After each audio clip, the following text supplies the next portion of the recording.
Bismillahirrahmanirrahim. Assalamualaikum warahmatullahi wabarakatuh. Assalamualaikum. Alhamdulillahirabbil alamin wa bihi nasta'inu ala umuri dunya waddin. Wassalatu wassalamu ala asyrafil anbiya'i wal mursalin wa ala alihi wa sahbihi ajmain. Bersyukur kita kepada Allah Subhanahu wa taala dengan mengucapkan alhamdulillahirabbil alamin. Kemudian kita sampaikan pula selawat dan salam untuk junjungan alam Nabi kita yang mulia Rasulullah Muhammad sallallahu alaihi wasallam. Allahumma shalli ala sayyidina Muhammad wa ala ali sayyidina Muhammad. Assalamualaikum ya Rasulullah. Sudah penonton, kita berjumpa kembali di channel ini yang merupakan bagian penting daripada upaya kita untuk melakukan pencerdasan bagi umat dan tentunya untuk semua penonton media ini. Saya kembali akan melakukan bincang-bincang dengan narasumber kita, yakni Profesor Dr. Haji Alaidin Koto MA. Nah, untuk tidak memperpanjang waktu lagi, kita akan segera sapa beliau.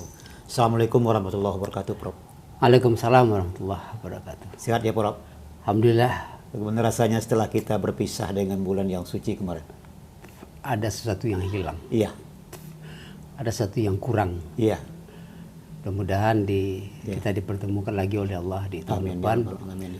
Terasa betul setelah Ramadan pergi ada yang kurang. Iya. Kita laksanakan. Iya.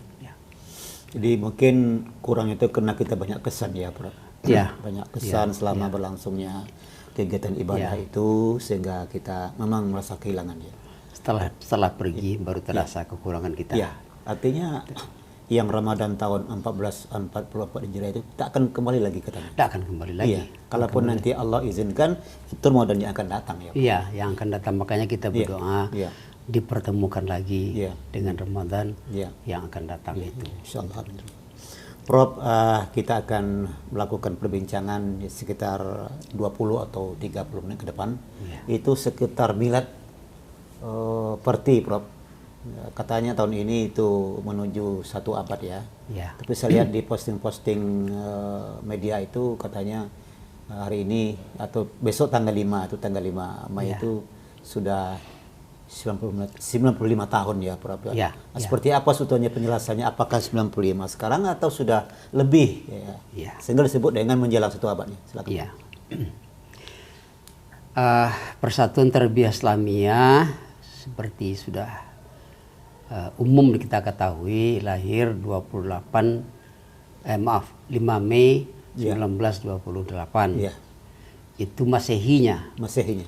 Kalau dihitung dari tahun Qamariyah itu 14 Zulhijjah tahun 1346. Nah, kalau dihitung dari tahun Masehi 5 Mei besok itu 95 tahun. Dan dihitung dari Qamariyah akan masuk ke usia 98 tahun. Kalau dari segi Masehi 5 tahun lagi 1 abad. Tapi dari Qamariyah itu hanya 2 tahun lagi akan masuk ke 1 abad. 1 abad umur dari Persatuan Tarbiyah Islamiyah yang kita gunakan ke akronim Perti. Jadi gitu. Dan pengurus pusat dan seluruh Indonesia bersepakat akan memperingati milad ini di Padang. Di Padang tanggal 5 Mei 2023 bertempat di Auditorium Universitas Negeri Padang, UNP. Dan insya Allah kita akan hadir dan tentu juga kita harapkan semuanya hadir ya. Bagi yang tidak bisa datang ke Padang, tentu doanya kita harapkan supaya Perti ini seperti katakan kembali ke kemarin itu, ini Perti reborn. Lahir kembali berarti bukan dia tidak hidup, tapi antara hidup dengan mati selama ini. Tapi seluruh warga Perti sekarang bertekad bulat Perti bangkit kembali, lahir kembali karena aset kita masih punya banyak, jemaah masih banyak, di grassroots itu banyak sekali, Yeah. sekolah masih banyak. Tinggal bagaimana pengurus sekarang memanage aset yang ada ini untuk yang saya katakan bangun, bangkit dan maju, jalan itu ya. Jadi kalau istilah reborn tadi mungkin kalau kita sebut sebagai kembali ke hitah, bagaimana itu? Ya, itulah. Ya. Jadi begini. Ada orang sekarang yang sinis mengatakan kita kembali ke belakang itu sinis. Nah, itu. Itu katanya mundur. Mundur. Iya. Padahal bukan begitu. Kembali ke belakang itu adalah kembali ke hitah. Iya. Kembali ke titik awal cita-cita. Iya. Bukan kembali dalam artian itu kita lari ke belakang. Iya. Tapi berangkat melihat ke belakang. Iya. Kita ini sudah di mana sekarang? Kalau ternyata dalam perjalanan panjang hidup kita ini, termasuk apalagi parti ini, sudah jauh lari, Iya. maka kembali ke pangkal jalan, itu artinya menengok ke belakang untuk melihat di langkah mana kita mulai tersesat. Iya. Dan kemudian kenapa kita tersesat. Iya. Nah, itulah yang disebut dengan mauizah dan dzikroh. Iya. Mempelajari sejarah itu ada pelajaran, ada peringatan. Iya. Oh, dulu saya ini atau kita ini sesat di langkah ini. Iya. Tidak sekedar sesat saja, dipelajari kenapa sesat.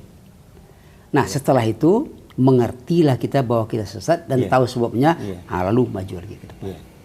Itulah wal tanzur nafsun maqaddamat lighad itu. Masa lampau itu untuk dipelajari, bukan untuk dicaci maki. Kalau orang yang mengatakan kembali ke pangkal jalan itu mundur, itu orang tidak paham apa peran sejarah dalam kehidupan itu. Jadi kalau awalnya memang partai ini bergerak di bidang dakwah dan pendidikan. Iya. Tapi kemudian mereka masuk ke kancah politik. Lalu setelah itu terjadilah dualisme kepemimpinan dan terjadi perpecahan lah seperti itu ya Prof. Jadi apa betul yang menjadi akar permasalahan kok sampai sedemikian ruwetnya pada waktu itu, dan apa yang terjadi setelah itu, selama masa perpisahan itu apa yang dapat dibuat oleh partai itu sendiri? Iya. Ini pertanyaan penting. Ya. Saya katakan penting begini. Parti ini adalah organisasi pendidikan. Sudah berkali-kali kita katakan parti ini organisasi lahir dari rahim pendidikan, dari rahim madrasah. Ya.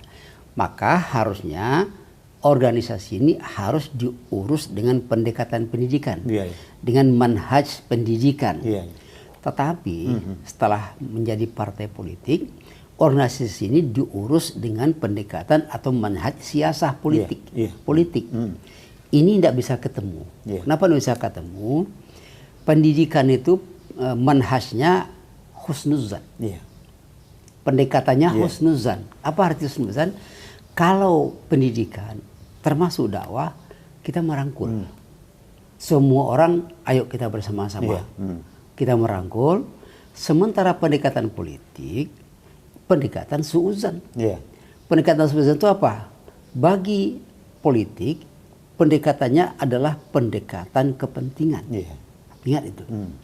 Kalau sudah bicara kepentingan, orang mencurigai orang lain. Jangan-jangan orang ini akan mengganggu kepentingan saya.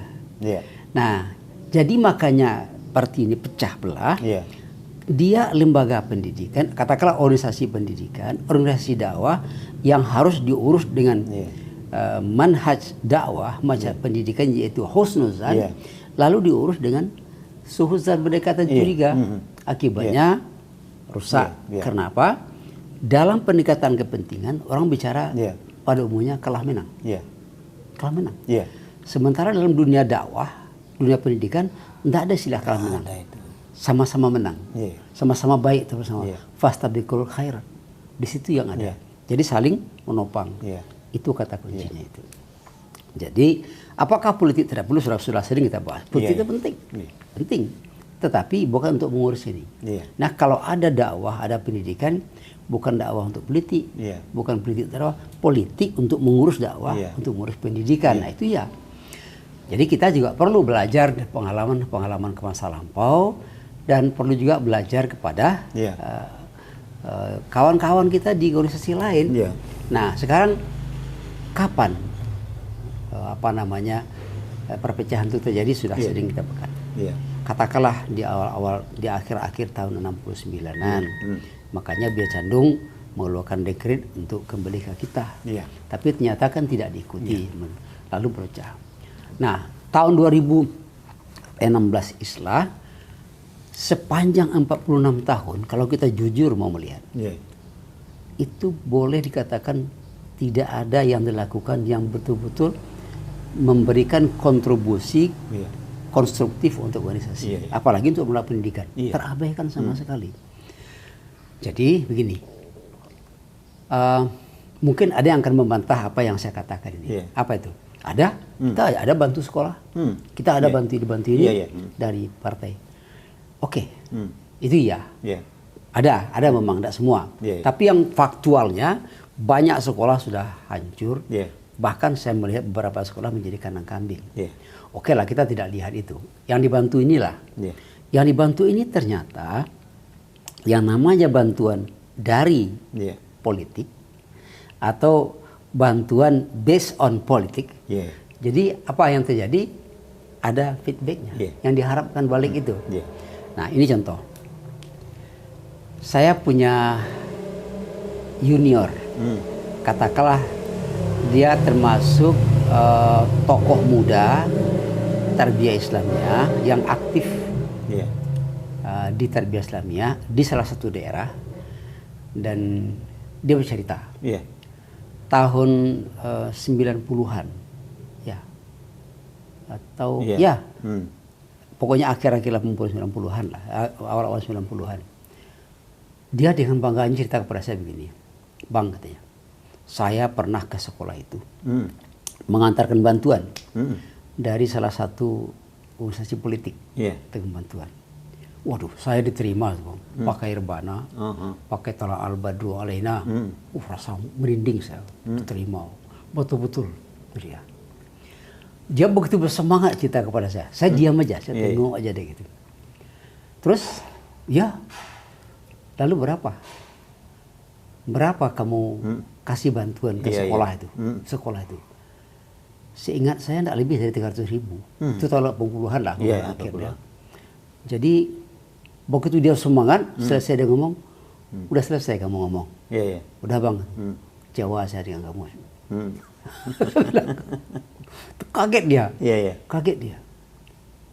Sebegitu murahnya kamu jual jamaah itu kepada partai untuk menentukan. Itu diam dia. Coba, berapa kamu bantu? Udah sampai 300.000 rupiah. Oke, 300.000. Kamu tahu berapa biaya menyambut kamu datang kamu? Udah cukup 300.000. Mungkin lebih, hampir 600-700.000. Mungkin lebih dari itu. Kan? Yang pertama, rugi. Yang kedua, dengan uang sekitar 300.000, kamu beli, kamu jual organisasi untuk kepentingan partai untuk mendukung kamu. Keringat dia, jujur dia, Bang, katanya. Waktu itu dia sudah masuk kuliah di Pasca. Mujurlah saya masuk kuliah sekarang, Bang. Kenapa? Kalau saya nak masuk kuliah di Pasca ini, saya tenju, Bang, katanya. Sakit itu saya gitu kan. Saya gitu, nah. Tapi apa katakan benar gitu. Sakit itu ya. Ini contoh ya. Bukan tidak ada, dibantu ada. Tapi nyatanya akhirnya kalau orang-orang Buya Candung dan sahabat-sahabat beliau mengatakan organisasi perjuangan organisasinya ya'la'i kalimatillahir hiyal ulia. Itu. Tetapi kemudian diubah. Bukan ya'la'i kalimatillah lil fulus, lil mal, wali hubbur riyas dan sebagainya. Itu yang terjadi. Melenceng. Ini yang dikatakan orang kita tuh jalan dialih orang lalu. Jadi ada. Nah, setelah Islah pada tahun 2016 mulai-mulailah mindset dari orang-orang terbiah berangsur-angsur betul-betul ingin kembali lagi. Orang berarti ingin kembali lagi. Tetapi saya tengok belum semua. Yang betul-betul mau kembali itu mungkin tidak sampai 30%. Masih terbawa-bawa dengan aroma kehidupan politik dulu. Selalu yang terlihat uang. Saya masih ingat waktu masih kecil-kecil diceritakan juga oleh ibu saya. Kami besarkan parti dengan beras genggaman. Setiap mau masak nasi di rumah di dapur, ambil beras masukkan ke celengan. Dengan itu kami besarkan parti. Jadi kita jauh kalah daripada orang tua. Mereka apa? Mereka sudah bicara apa yang bisa saya sumbangkan untuk organisasi. Tetapi kemudian setelah dalam dunia politik, apalagi di era Orde Baru, selalu orang masuk kepada organisasi, terutama terbiah, dia dapat apa? Dapat apa? Saya ungkapkan, biarlah saya terbuka sekarang menyampaikan itu, dan ini jadi pelajaran. Ada di antara orang terbiah yang pernah menjadi anggota DPRD suatu daerah, dan dia lewat terbiah, anggota DPRD itu. Nah, setelah itu tuh dia selesai anggota DPRD, ketika akan munas tahun berapa, saya sebut tahun berapanya, nanti ketahuan orangnya. Itu kami ajak beliau ikut. Apa jawab beliau? Ya saya mau pergi tapi tinggalkan uang untuk belanja anaknya di rumah. Ketua pada waktu itu marah bukan main.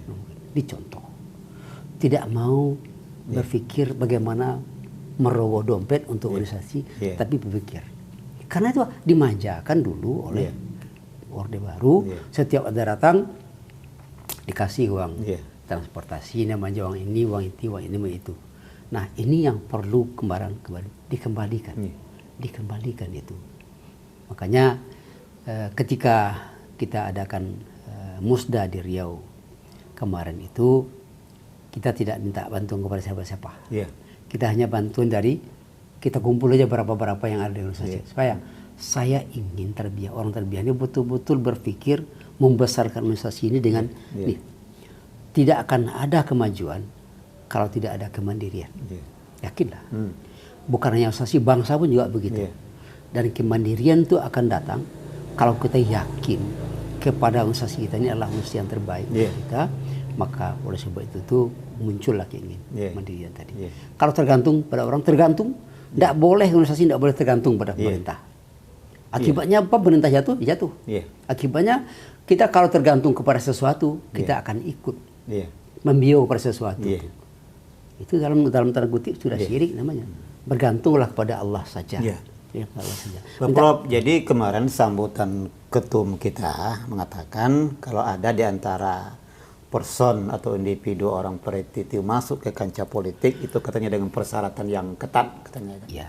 Kalau tidak akan memberikan kontribusi untuk organisasi itu kita selamat jalan katanya. Seperti apa sebetulnya sekarang itu konsep daripada ketum itu sendiri terhadap mereka-mereka yang mungkin masih ingin masuk ke kancah politik itu?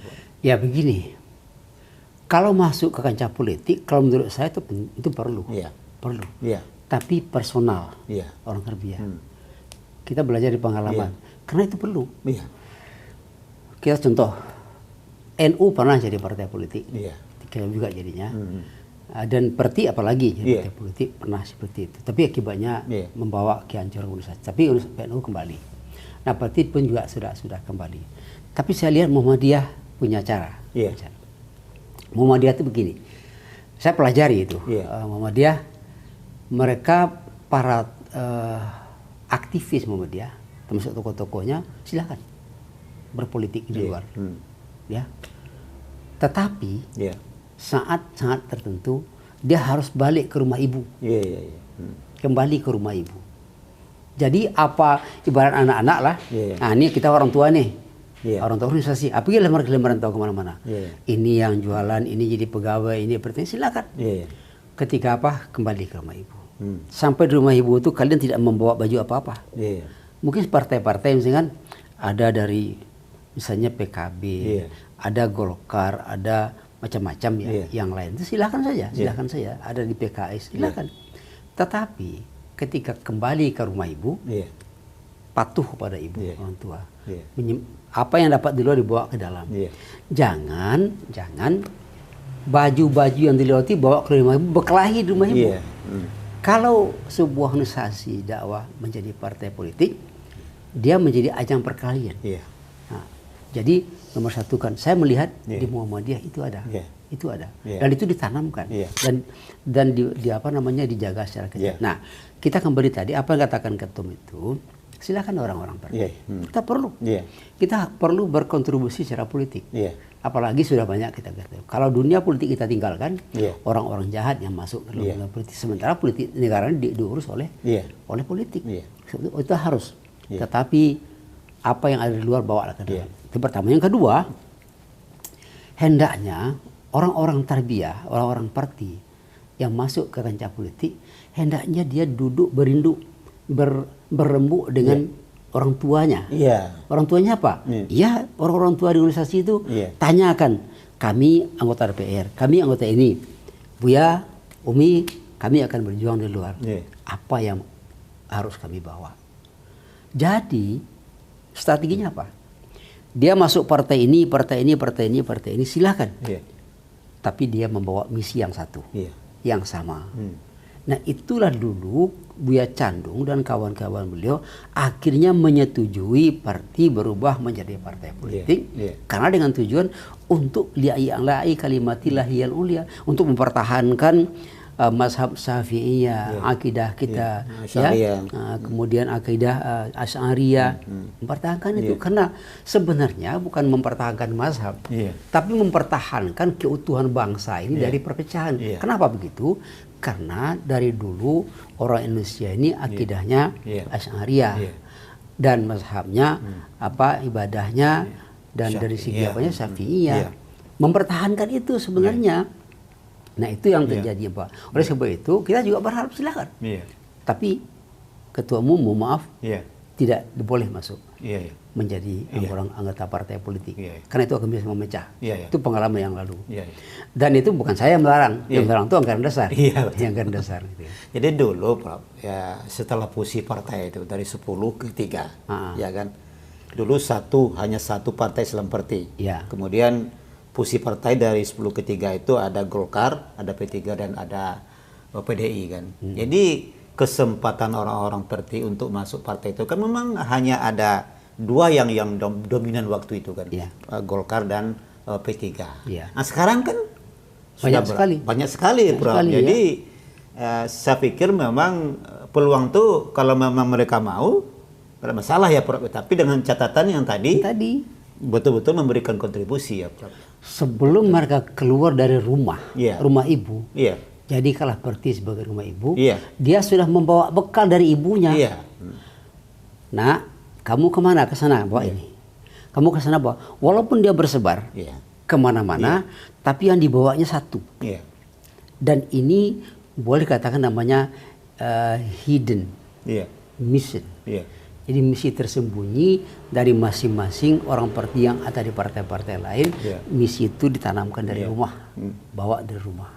Itu. Nah, itu. Jadi kalau kita mau sungguh-sungguh, nah parti ini akan besar. Parti ini akan besar. Ini nanti ya setelah milad yang ke sekian puluh tahun itu, katakanlah 98 sekarang ya, tahun Komariahnya, itu hendaknya memang betul-betul lihatlah ya jati diri daripada parti ya, Prof ya. Dan Bapak Prof itu sudah bisa melihat sekarang seperti apa namanya persiapan-persiapan yang dilakukan oleh DPP ya. Kalau PP sekarang kan masih konsolidasi. Masih konsolidasi, masih ya maklumlah sudah berpisah sekian lama. Katakanlah masih dalam rangka menyatukan hati. Menyatukan hati. Tapi menyatukan hati ini harus juga disesuaikan dengan program. Kita berharap setelah milad ini PP membuat program yang nyata. Yang nyata, ya misalnya pendidikan dulu. Itu harus dulu. Itu basic kita. Saya sering mengatakan, beda kita dengan Muhammadiyah apa? Muhammadiyah itu organisasi dulu baru sekolah. Itu tahu saya aja. Tapi gerakan dakwah dari Kiai. Ahmad, kita sekolah dulu baru organisasi. Organisasi. Jadi parti ini berangkat dari sekolah. Muhammadiyah pergi ke sekolah, mendirikan sekolah. Tapi berkembang mereka karena tadi dipisahkan. Politik itu semua. Tapi kalau politik praktis tunggu dulu. Ya, politik semua. Kita berpolitik, dakwah itu juga berpolitik. Ya, jadi oleh sebab itu inilah yang kita himbau betul kepada warga Tarbiyah. Permainan-permainan politik di luar yang menggunakan uang segala macam, kita berharap dengan sungguh-sungguh jangan lakukan itu di partai. Karena itu akan merusak mental dan kemudian orang akan berubah jadi pragmatis. Terlalu pragmatis, idealis tinggal. Sementara organisasi menjunjung misi. Misi itu adalah ideal. Idealisme itu dia. Jadi baiklah, kita sekarang melihat beberapa partai, misalnya Partai P3. Partai P3 itu asasnya Islam, lambangnya Ka'bah. Kini kemana-mana, karena tadi sudah berubah niat itu. Makanya ada doa yang selalu kita bacakan. Apa itu? Ya muqallibal qulub, tsabbit qulubana ala dinika wa ta'atik. Kita berharap kepada Allah, ya Allah, dengan kondisi negeri yang seperti ini, yang pancaroba, yang banyak fitnah, banyak godaan segala macam, tetapkanlah hati kami berada dalam istiqamah dalam agamamu. Biarpun gelombang besar, badai, puting beliung, kilat petir, kami tetap berpegang teguh dengan agamamu, ketaatan itu. Itu juga seperti ini. Kita harapkan seperti itu. Ya, jadi kita berharap betul, kita berharap betul. Mohon kader-kader parti dimanapun berada, jangan Anda bermain-main uang di organisasi, karena itu akan menghancurkan organisasi. Bukan teori, bukan sangka, itu sudah menjadi teori ilmiah. Di mana uang bermain, organisasi itu hancur. Saya teringat perbandingan antara kita dengan negeri tangga lah ya. Dulu katanya orang sana belajar ke kita. Sekarang justru banyak orang kita yang belajar ke sana. Jadi konon juga keberhasilan mereka di bidang pendidikan itu karena memang serius mereka mengolah pendidikan. Sementara Tarbiyah yang berdiri pada tahun 2008 itu sepertinya adem-adem ya sampai hari ini. Jadi oleh karena itu kemarin dengan adanya kunjungan ketum ke salah satu madrasah itu di Tanjung Berula ya. Itu kan hendaknya cukup memberikan sinyal lah ya. Concernnya pengurus baru ya DPP kita terhadap pendidikan Tarbiyah ini. Jadi kita berharap pengurus-pengurus baru sekarang, terutama yang katakanlah pengurus inti, betul-betul berangkatlah dari niat yang tulus, mewakafkan diri untuk membesarkan parti. Wakafkanlah diri, itu niat. Karena beliau-beliau kita juga seperti itu. Kalau betul-betul serius ya, dan jangan buat nanti jemaah kecewa lagi, seperti itu. Kita kemarin baru hari kemarin ya, hari Selasa, hari Rabu ya kemarin lah, ada di satu daerah kampung kecil di Riau ini, di Kampar, itu Desa Aurusati, itu setiap tahun rutin mengadakan kegiatan massal oleh Tarbiyah. Tadi itu ramai, istiqamah. Nah, kalau mau menengok bagaimana orang tua-tua itu masih mencintai parti, tengoklah mereka berarak-arak berjalan-jalan bersama-sama, menjunjung jambau istilah orang Kampar itu. Waktu saya tanya, Mak dibayar berapa oleh panitia? Nggak ada bayar apa-apa. Ini uang kami sendiri. Untuk apa? Untuk organisasi. Gitu. Tanya kita, kalau orang kampung yang tidak berpendidikan tinggi seperti itu, kita memberikan apa? Untuk organisasi. Malu lah kita harusnya dengan jemaah yang seperti itu. Baik Prof, sehubungan dengan milad parti tahun ini, apa himbauan khusus ya kepada DPP dan termasuk juga kader-kader parti di Indonesia, Prof? Ya, tentu himbauan kita yang tadi juga. Yang tadi kita harap kepada seluruh komponen parti, sejak dari pusat sampai daerah, terutama lagi para pengurusnya, perbarilah niat bahwa kita mengurus organisasi ini tidak ada yang diharap kecuali liya yang la kalimatillah. Kalau liya yang la kalimatillah maka ridha Allah yang dicari. Yang pertama, yang kedua dalam rangka mengabdi, memberi melanjutkan pengabdian, penghormatan kita kepada guru-guru kita, kepada ulama-ulama kita yang telah dengan tulus mengorbankan semua yang ada bagi mereka.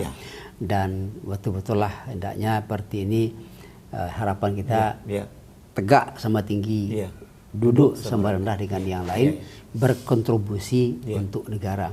Hendaknya jangan menjadi timun bungkuk. Timun bungkuk itu masuk ke dalam, masuk nggak dihitung, keluar juga tidak diperhitungkan. Dia masuk karung tapi tidak dihitung. Tidak dihitung. Itu harga diri. Seperti itu ya Prof. Nah itu jangan seperti itu. Ya Prof. Cukup mengesankan juga ya dialog kita pada siang hari ini. Tentunya harapan kita semoga betul-betul apa yang menjadi bincang kita adalah harapan yang hendaknya bisa menjadi kenyataan ya Prof. Amin, amin.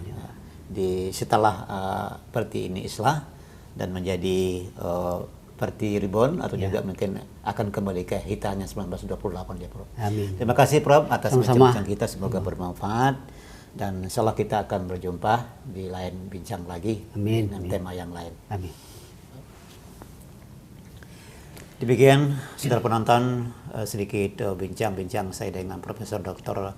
Haji Alaidin Koto MA, mantan Ketua Perti Riau yang sekarang sudah jadi Wakil Ketua di DPP Perti. Semoga apa yang kami bincangkan ini bermanfaat untuk kita semua, dan sekian perjumpaan kita untuk kali ini. Insyaallah kita akan berjumpa kembali pada sesi yang akan datang. Lebih dan kurang mohon maaf. Billahi taufik wal hidayah. Wassalamualaikum warahmatullahi wabarakatuh. Waalaikumsalam warahmatullahi wabarakatuh.